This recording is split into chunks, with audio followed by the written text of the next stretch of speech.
Hello and welcome back to this lecture series on literary theory.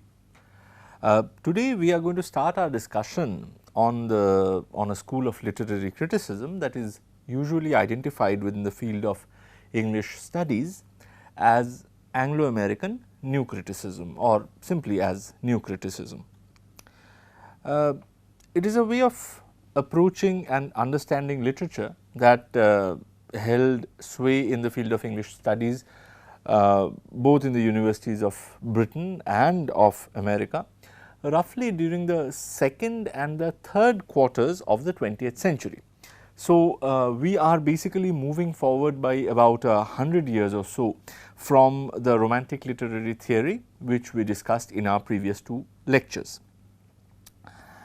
Now, I think that by now you have already been able to notice a trend that is emerging in this series of lectures. So, whenever we take up any new literary theory for discussion, we see that its emergence is strongly tied up with some kind of socio-political change or even turmoil. And this goes on to show actually how integrally the politics and revolutionary social movements are tied to changes in the cultural world. So, in my introductory lecture for instance, I have already discussed how what is today often labeled as literary theory or even simply as theory was an intellectual product of the political turmoil of the 1960s, when students and workers gathered in the streets of Paris to protest against authoritarianism. But as I have also explained earlier, the 1960s, though important, is not a one-off moment, rather in the history when socio-political revolution has led to the emergence of new cultural theories about how to create and how to read literature. Indeed, as we have seen in our previous lectures, the very emergence of English literature as a subject of systematic study and indeed also as a subject of systematic criticism was connected with its own history of socio-political upheavals. This, for instance, was the history of the decline of the power of monarchy and aristocracy in England and the emergence of a new bourgeois public sphere during the 18th century. Similarly, while discussing the emergence of Romantic literary theory, we have seen how the ideals of French Revolution have shaped it. In today's discussion of new criticism, we will see how a political epicenter of this new intellectual movement might be located in the outbreak of the First World War. And as you all know that this war started in 1914 and continued till 1918, and it resulted in a manslaughter that was unprecedented in human history. And this was really a world that was at war. So, even though the immediate incident that triggered the war was a rather localized issue of European politics, which was the killing of the crown prince of the Austro-Hungarian Empire named Franz Ferdinand, it soon grew to involve not only the whole of Europe, but also America, for instance, Russia. It triggered Bolshevik revolution there, and also a large part of Asia and Africa, primarily because these places were European colonies. So, just to give you a perspective, a war that began with the murder of an Austrian prince ended up killing more than 1 crore or 10 million soldiers worldwide, out of whom 70,000 were Indian soldiers. So, amidst this widespread killing and destruction, there was a pervasive sense of losing one's grip on the world as it was known till then. And of course, this sense of alienation and this sense of loss was the sharpest in Europe, which was at the epicenter of the whole political turmoil. So, the German intellectual Walter Benjamin writes very eloquently about this feeling in his essay titled The Storyteller, where Benjamin observes that it was noticeable how after the First World War, and I quote from Benjamin, men returned from the battlefield grown silent, not richer, but poorer in communicable experiences.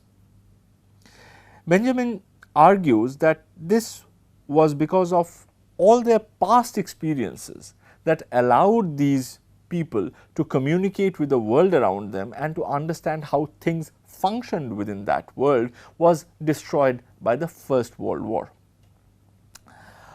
And I quote from Benjamin again, "For never has experience been contradicted more thoroughly than strategic experience by tactical warfare," again something that was employed during the First World War, economic experience by inflation, so there was runaway inflation during the First World War, bodily experience by mechanical warfare, moral experience by those in power.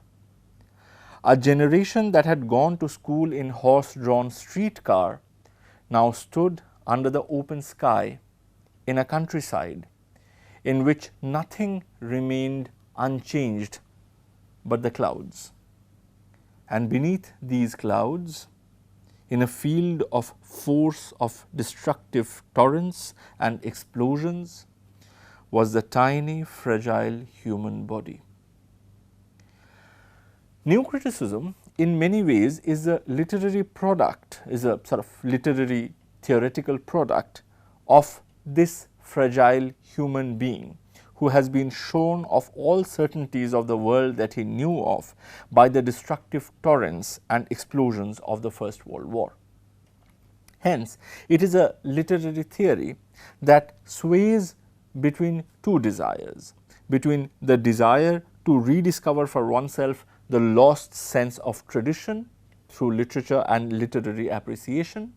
This is one of the poles of that desire, and the other pole is the effort to read literature without the help of any context, without the help of any socio-cultural tradition, because all of these have been made meaningless by the experiences of the First World War. And I think the first pole is best represented by the theoretical works of T.S. Eliot, and the other pole is best represented by the school of practical criticism initiated by I.A. Richards. And during the course of today's lecture, we will explore both these poles, but we will start with T.S. Eliot. Now, T.S. Eliot is too famous a figure within the field of English literary studies to need any introduction, and in any case we will have to return to the works of T.S. Eliot as a poet when we engage with theories of modernism in one of our future lectures. So, for now I will just mention his dates, which are 1888 to 1965, and I will also like to mention the fact that Eliot was born in America, but spent the most part of his adult life in England, which was in contrast to the other major theorist of new criticism, I.A. Richards, who was born in England, but then went on to teach at the Harvard University in America. So, this explains why new criticism is also regarded as an Anglo-American critical tradition, because this theory really spans the two sides of the Atlantic in more than one ways. And since we are talking about nomenclatures, let me also note here that the term new criticism was derived from the 1941 book titled The New Criticism, written by the American scholar John Crow Ransom, who used this name to bring under a common umbrella the critical thoughts of intellectuals like Eliot, Richards and others. So, the name new criticism actually came much later, and only after the critical positions of people like Eliot and Richards had become mainstream within the Anglo-American academia. So, coming back to Eliot again, the piece of theoretical work that I want to focus in this lecture today is an essay titled Tradition and Individual Talent. It was published in 1919, which means it was almost immediately published after the end of the First World War, and it contains basically two interrelated sections followed by a very brief conclusion. The first of these sections revolve around the idea of tradition, and at the heart of how Eliot defines tradition is the notion of what he calls historic sense. And I quote from the essay. Eliot says, "The historical sense involves a perception not only of the pastness of the past, but of its presence." In other words, tradition, which is posited on the historical sense, is a constant folding in of the present into a temporal continuum, and thereby a fitting in of the present within the template of the past. And it is important to note here that this constant fitting in of the present within the past is a dynamic process.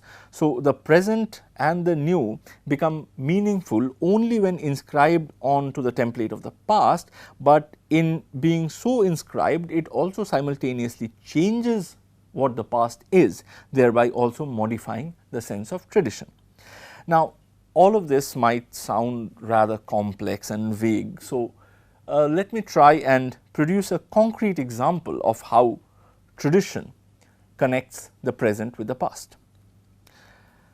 So, let us say I write a poem of 14 lines today praising the beauty and intelligence of my pet cat. Now, this poem written in the present will not make much sense from the view of literary criticism and literary appreciation until and unless we have what Eliot calls the historical sense, and until and unless we connect the poem on my cat with the poetic tradition of sonnet writing, which uses the 14-line form. And it is only when the present poem is enfolded within the sonnet tradition that we will be able to see how the cat in my poem plays the same role as a beloved named Beatrice in the sonnets written by the medieval Italian poet Dante. Indeed, this comparison is important for my cat poem to work at all as a piece of literary creation. Therefore, Eliot argues, and I quote, "No poet, no artist of any art has his complete meaning alone. His significance, his appreciation is the appreciation of his relation to the dead poets and artists. You cannot value him alone. You must set him for contrast and comparison among the dead." Now, it is also important to note here that the influence of the past tradition on the present poetry or work of art is not unidirectional, but rather it works both ways. So, in other words, my cat poem does gain in meaning by being folded within the sonnet tradition, but it also simultaneously changes the sonnet tradition. That is to say, if any of you try your hand at writing a sonnet tomorrow, you will now have to engage with a tradition that is constituted not only of the sonnets written on the beloved by Dante, but also my cat sonnet. So, my poem of 14 lines written in the present is subsumed within the existing tradition, even while altering the contours of that tradition for the future generation of poets like you. But having established the fact that a historical sense of the tradition is significant for any poet or any creative artist in general to produce a work of art, we are confronted with a very important question, and the question is, how does the individual artist relate to tradition? Now, Eliot makes two very important points here. The first point that he makes is that an individual artist can only engage with tradition at the expenditure of tremendous amount of labor. It cannot be simply inherited. Tradition cannot be simply inherited by someone by just being born within a particular socio-cultural milieu. The second point that Eliot makes is that an artist can only properly engage with tradition through a process of, and I quote, continual self-sacrifice, a continual extinction of personality. Now, the first of these 2 points is easily understood. If in order to write a sonnet, you would need to know not only about sonnets written by the medieval Italian poet Dante or the 16th century English poet William Shakespeare, but also an obscure cat sonnet written by me, then this would require tremendous amount of labor and, as Eliot rightly points out, a ridiculous amount of erudition. So, that is something that you require in order to engage with tradition. And that this sense of tradition cannot just be passively inherited is also easily understandable, especially if we put this statement within the context of the years immediately following the First World War. Since the experience of the war had so radically severed the connection of an individual with the familiar past, a sense of tradition could only be gained through a painstaking reconstruction of this past in order to make it usable again. But the problem is actually with the second point that Eliot makes. What does it mean to sacrifice one's personality in order to creatively engage with tradition? This is the question that Eliot answers in the second half of his essay, Tradition and Individual Talent. And to understand his answer, we should start with Eliot's assertion that, and I quote, "The poet has not a personality to express, but a particular medium." Now, if we go back to our lectures on Aristotle's Poetics, we will see that one of the things that Aristotle keeps stressing is that poetry is essentially a craft which uses mediums like rhythm, language and harmony to express itself, even like a carpenter who uses mediums like wood, chisel and lathe machine to create his almirahs and beds and things like that. And the point that Eliot makes in his essay is similar to this point made by Aristotle. In Eliot too, the understanding of poetry is that of a craft which uses phrases and images to construct itself. So, what the poet creates is a combination of these phrases, images and even feelings which are not exclusively his own, but already available to him and also to others in the form of tradition. So, for instance, in writing my cat sonnet, I will not only be recycling the poetic form of the sonnet and some of the phrases available to me through the sonnet tradition, but also the feeling of awe and reverence that is to be directed towards the subject of my poem.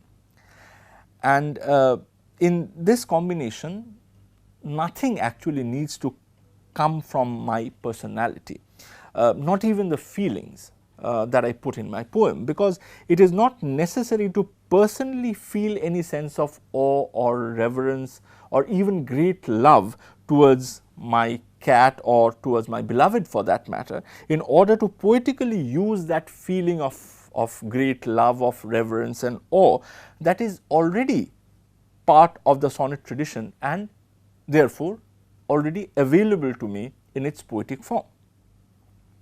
In fact, Eliot argues that it is an error in poetry to seek for new human emotions to express, because, and as he justifies, in this search for novelty in the wrong place, it discovers the perverse. This explains why for Eliot poetry is, and I quote, not the expression of personality, but an escape from personality. Now, as you can see here, this position is radically different from the Romantic literary theory that was based on the cult of the poet's personality. This is precisely the reason why we find Eliot attacking again and again the view of poetry as forwarded by Romantics like Wordsworth, for instance. Indeed, this disappearance of the poet or even the author from critical consideration is to be among the chief identifying traits of a number of theories that emerged during the 20th century. And we are in fact going to look at some of these theories during the course of our next few lectures. But right now, let us move on to I.A. Richards and see how this denial of the personality of the poet shapes his theoretical approach to literature. I.A. Richards was born in 1893 and died in 1979, and he is today most well known for an experiment that he conducted while teaching at the University of Cambridge and the principles of reading literature that he was able to build from that experiment. And the experiment was basically very simple. Richards gave his class a number of poems and asked them to submit back to him their readings of those poems. So, they were supposed to write their interpretations of those poems and they were supposed to return back those interpretations to Richards anonymously.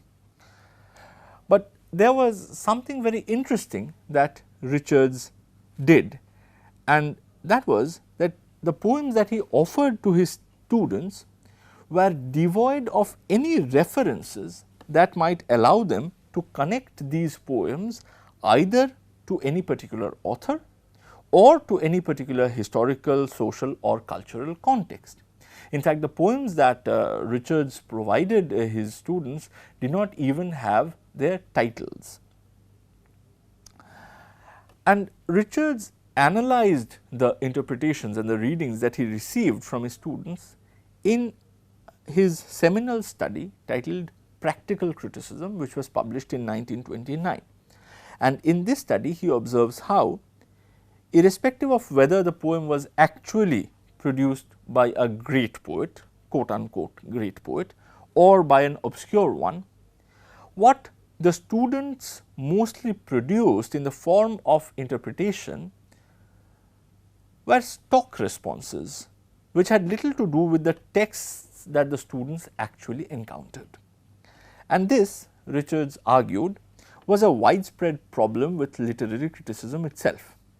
So, in Richards' own words, and I quote, "We should be better advised to acknowledge frankly that when people put poems in our hands, what we say in 9 cases out of 10 has nothing to do with the poem, but arises from politeness or spleen or some other social motive.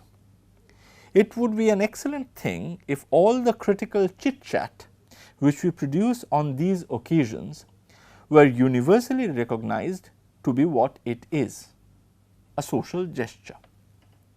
In this experiment with nameless and contextless poems, we again come across a critique of the Romantic theory, but this time it is a critique that is even more radical than the one provided by Eliot. Because whereas Eliot stressed on the irrelevance of the personality of the poet in creating and reading poetry, Richards talks about the irrelevance both of the poet as well as the historical context of the poem. Any commentary about these issues results in what Richards would in fact consider to be banal chit-chat and not literary criticism. Because what matters for Richards are just the words on the page, and this intense concentration on the text forms the hallmark of the new kind of literary criticism that Richards initiated and which is known as practical criticism. At the heart of this new kind of critical practice is a reading strategy. It is a reading strategy that is widely recognized as close reading.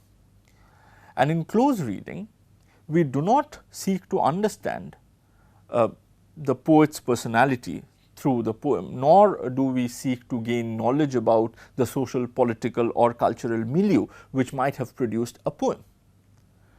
Rather, a close reading focuses on things like the poem's structure, its use of rhyme, the way in which it brings together a particular choice of words, a particular choice of metaphors, of images, the way these metaphors, images, words interact with each other and create a sense of tension or create a sense of ambiguity. Now, ambiguity is an interesting term and we will come to this later in our discussion today. But in other words, in a close reading, we basically focus only on those things that are before our eyes when we see a poem in the form of black words on a white page or a screen if you are reading your poem on a computer. So, according to Richards, the reason that we can subject to such an intense scrutiny the internal structuring of the language of a poem in particular and literature in general, is because it employs a special kind of language which allows this scrutiny to happen. And this language, which Richards refers to as emotive language, is different from the referential language of the more mundane and non-literary forms of communication. So, in case of the referential language, it is used solely to refer us truly and reliably to the world outside language. So, if I say I need a pencil, it is a referential language because I want you to be directed towards a pencil in the world outside language and to pick it up and give it to me. On the other hand, the language of poetry or literature can be studied and indeed should be studied according to the new critics by focusing not on its ability to refer the reader to an external reality, but by its ability to internally structure metaphors and symbols and figures of speeches to create a complex pattern of meaning. This distinction between literary and non-literary language will also play an enormous role, a very significant role in the literary theory identified as Russian formalism, which we are going to discuss in our next lecture. But before we move on to Russian formalists, let me briefly mention here at the end of my lecture today some of the work of the later new critics who carried forward the legacy of I.A. Richards. And the first name that I want to mention here is that of William Empson. Empson, who was a student of Richards, presented in his book titled The 7 Types of Ambiguity, which was published in 1930, the first sustained attempt to read literature following Richards' principles of practical criticism, which is to say, by focusing exclusively on the language of literature and on the production of what he calls ambiguity through the employment of poetic devices. Now, ambiguity is a common enough term and it results from a multiplicity of meanings, and it is usually considered as a negative thing within the domain of referential language, where clarity is of the utmost value. So, for instance, if my message to you about the pencil is ambiguous, you will not know what to give me or what to do. But in the literary language, this ambiguity is something which is celebrated by new critics like Empson. And this celebration of ambiguity is also something that is easily understood if we consider an example like Shakespeare's sonnet number 18, for instance, "Shall I compare thee to a summer's day," where the phrase, and I quote from the poem, "In eternal lines to time thou growest," gives us the kind of pleasure that it does, primarily because of the multiple possible interpretations of the word lines, because that word might mean the lines of progeny that the poet and his beloved might have if they unite together, or even the lines of the poem itself as they grow and develop during the course of our reading. And it is precisely because the pleasure of poetry rests in such linguistic ambiguity, in such linguistic indecisiveness, that we must shy away from what another new critic, Cleanth Brooks, warns us, which is the heresy of paraphrase. Since the way language is used in poetry and in literature in general is of utmost importance, it does not make any sense to create paraphrases of literary pieces, because then the entire pleasure is lost. The other critic whom I would like to refer before I end this lecture is the Yale University professor W.K. Wimsatt, who, along with his collaborator Monroe C. Beardsley, produced two very influential essays in the 1940s. And the first essay was titled The Intentional Fallacy, and the second essay was titled The Effective Fallacy. In the first of these two essays, Wimsatt and Beardsley argue that it is an interpretative error to read a literary work by trying to decipher the intentions which its authors wrote that piece. Not the least because the author is usually not available to the reader to testify what exactly his or her intention was. The second essay makes a complementary argument by highlighting the fallacy of reading a text based on the kind of emotional affects that it might give rise to in the readers. The claim here is that both in the case of intentional fallacy as also in the case of effective fallacy, we are moving away from the real basis of literary criticism, which is the literary text itself. And what constitutes that literary text is neither the putative authorial intention nor the possible psychological effects that it may produce among its readers. It is constituted simply of the medium of language, of words on the page. So, as we can see with the new critics and during the first half of the 20th century, literary criticism takes a definitive linguistic turn. In our upcoming lectures, we are going to follow this linguistic turn in the 20th century literary criticism as it is manifested in various theoretical forms like formalism, for instance, or structuralism and post-structuralism. But in the next lecture, we will pick up formalism first. Thank you for listening.